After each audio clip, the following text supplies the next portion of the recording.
शीर्षक तिची हाक. पार्श्वसंगीत मंद वारा, रात्रीचे कीटकांचे आवाज, लांबवर घुबडाचे हुहू. कथावाचक गंभीर आवाजात. रायगडच्या डोंगररांगेत एक लहानसं गाव आहे, घोसाळी. गावाच्या टोकाला एक जुनी विहीर आहे. लोक तिला मुक्ता विहीर म्हणतात. पण त्या विहिरीचं पाणी कोणीच काढत नाही. कारण म्हणतात, रात्री तिथून एक हाक येते.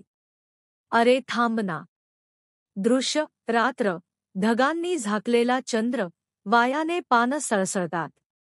रमेश, गावातला तरुण. ही सगळी जुन्या बायकांची गोष्ट आहे. काही भूत नसतं. मैत्रीण सीमा. पण सगळे सांगतात रम्या, रात्री कोणी तिकडे गेलं की परत आलं नाही. हस्त, मग आज मीच जाईन. उद्या तुला दाखवतो ती विहीर अजूनही पाण्याने भरलेली आहे की नाही. वादळासारखा आवाज वाढतो, विजा चमकतात.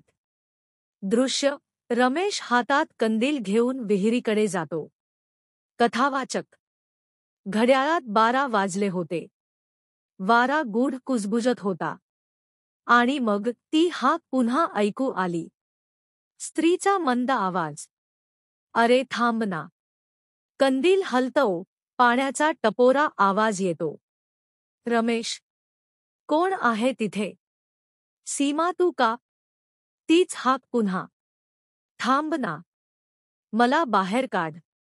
विहिरीतून पाण्याचा आवाज, जणू काही हात वर येतात. कथावाचक. रमेशने खाली पाहिलं. त्याला एका पांढऱ्या साडीतील बाईचा चेहरा दिसला. डोळे पूर्ण काळे. केस पाण्यात विरघळलेले.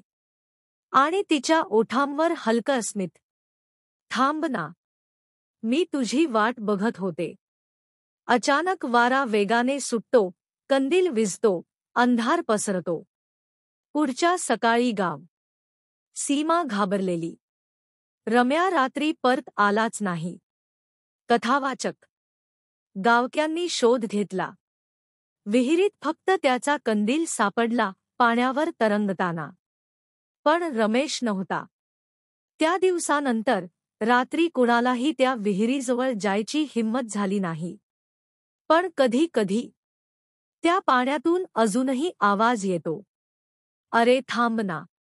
पार्श्वसंगीत, वायाचा मंद आवाज, हळूहळू दूर जातो. कथावाचक. हळू आवाजात. कधी कधी काही हाका उत्तरासाठी नसतात. त्या फक्त मृत आत्म्याच्या अपूर्ण इच्छेच्या सावल्या असतात. शेवटचा टेक्स्ट स्क्रीनवर. कधी कधी शांततेतही कोणीतरी आपल्याला हाक मारतं.